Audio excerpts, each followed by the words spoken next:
মানব সভ্যতার ইতিহাসে এমন কিছু মানুষ জন্মগ্রহণ করেছেন যাঁদের সৃষ্টিকর্ম যুগ, ভাষা এবং ভূগোলের সীমা অতিক্রম করে চিরকালীন সম্পদে পরিণত হয়েছে।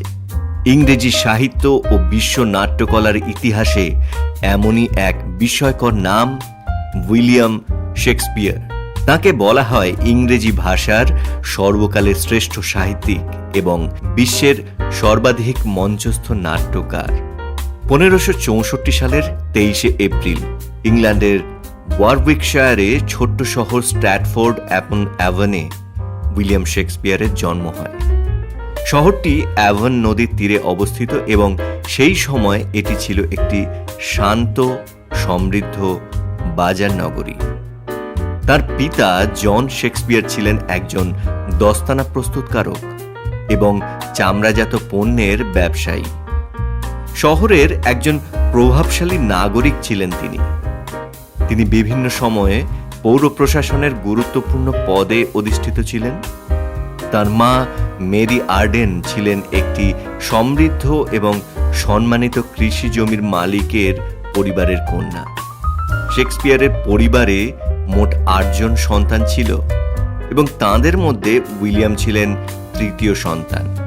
উইলিয়াম শেক্সপিয়ারের শৈশব সম্পর্কে খুব বেশি নির্ভরযোগ্য তথ্য পাওয়া যায় না, তবে অধিকাংশ গবেষকের ধারণা তিনি স্ট্র্যাটফোর্ডের কিংস নিউ স্কুলে শিক্ষালাভ করেছিলেন। সেখান থেকে তিনি ল্যাটিন ভাষা, ব্যাকরণ, ইতিহাস, দর্শন এবং প্রাচীন গ্রিক ও রোমান সাহিত্যের সঙ্গে পরিচিত হন। তার পিতার নাট্যপ্রেম এবং শহরে আগত ভ্রাম্যমাণ নাট্যদলের অভিনয় সম্ভবত ছোটবেলা থেকেই তার মনে অভিনয় ও সাহিত্য সম্পর্কে গভীর আগ্রহ সৃষ্টি করেছিল। মাত্র 18 বছর বয়সে শেক্সপিয়ার নিজের চেয়ে 8 বছরের বড় অ্যান হ্যাথাওয়েকে বিয়ে করেন।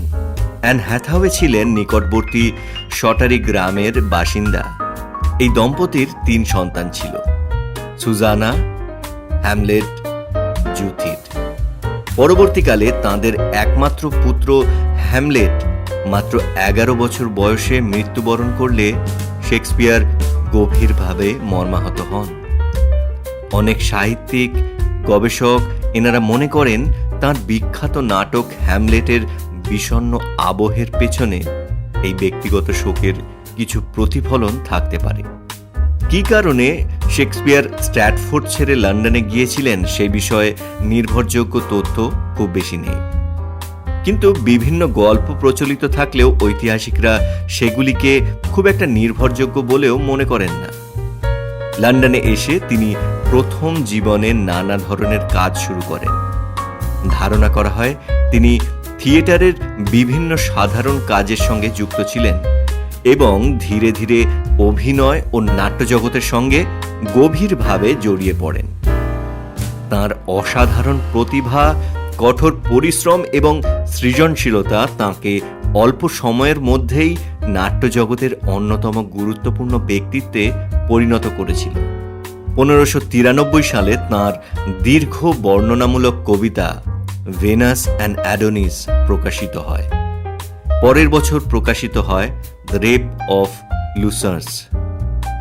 এই দুটি কাব্য তাঁকে একজন প্রতিভাবান কবি হিসাবে প্রতিষ্ঠা দেয় এবং সাহিত্যাঙ্গনে তাঁর পরিচিতি বহু গুণ বৃদ্ধি করে দেয়।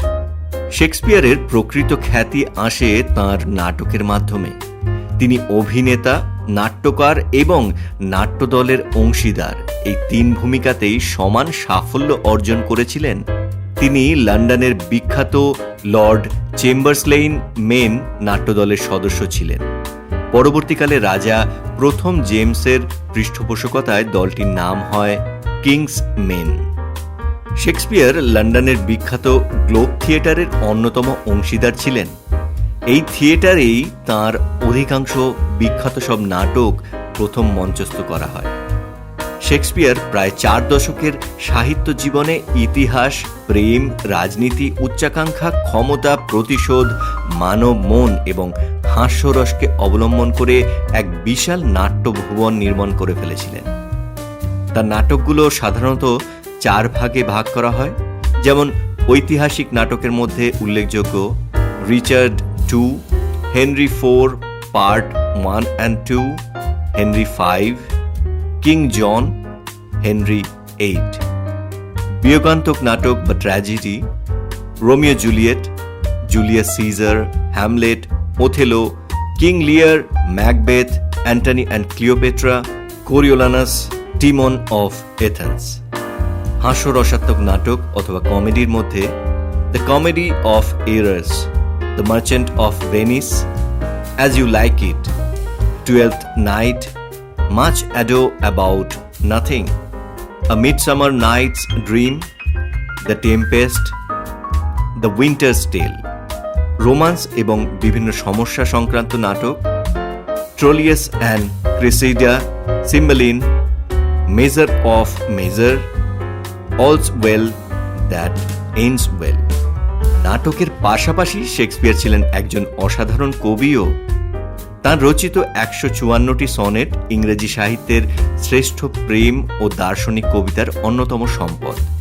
প্রেম, সৌন্দর্য, সময়, বার্ধক্য, মৃত্যু এবং শিল্পের অমরত্ব, এসব বিষয়ে তাঁর সনেটগুলোতে গভীর শিল্প সৌন্দর্যের সঙ্গে ফুটে উঠেছে। সাহিত্য জীবনের সাফল্যের মধ্যেই তিনি ধীরে ধীরে লন্ডনের কর্মব্যস্ত জীবন থেকে সরে এসে নিজের জন্মস্থান স্ট্র্যাটফোর্ডে ফিরে যান। সেখানে তিনি একটি বড় বাড়ি ক্রয় করেন, যার নাম ছিল নিউ প্লেস। জীবনের শেষ কয়েক বছর তিনি পরিবার এবং সম্পত্তির দেখাশোনায় কাটান। অবশেষে 1616 সালের 23শে এপ্রিল নিজের জন্মদিনেই মাত্র 52 বছর বয়সে এই মহান সাহিত্যিক পৃথিবী থেকে বিদায় নেন। তাকে স্ট্র্যাটফোর্ডের হলি ট্রিনিটি চার্চে সমাধিস্থ করা হয়। উইলিয়াম শেক্সপিয়ার শুধু একজন নাট্যকার নন, তিনি মানব মনের এক অতুলনীয় ব্যাখ্যাকার। তার চরিত্রগুলো হ্যামলেট, ম্যাকবেথ, ওথেলো, কিং লিয়ার, রোমিও অথবা জুলিয়েট আজও মানুষের কাছে আনন্দ, বেদনা, প্রেম, উচ্চাকাঙ্ক্ষা এবং ট্র্যাজেডির প্রতীক। 4 শতাব্দীরও বেশি সময় পেরিয়ে গেলেও তাঁর নাটক পৃথিবীর প্রায় প্রতিটি ভাষায় অনুদিত হচ্ছে, মঞ্চস্থ হচ্ছে এবং নতুন প্রজন্মকেও তা অনুপ্রাণিত করছে।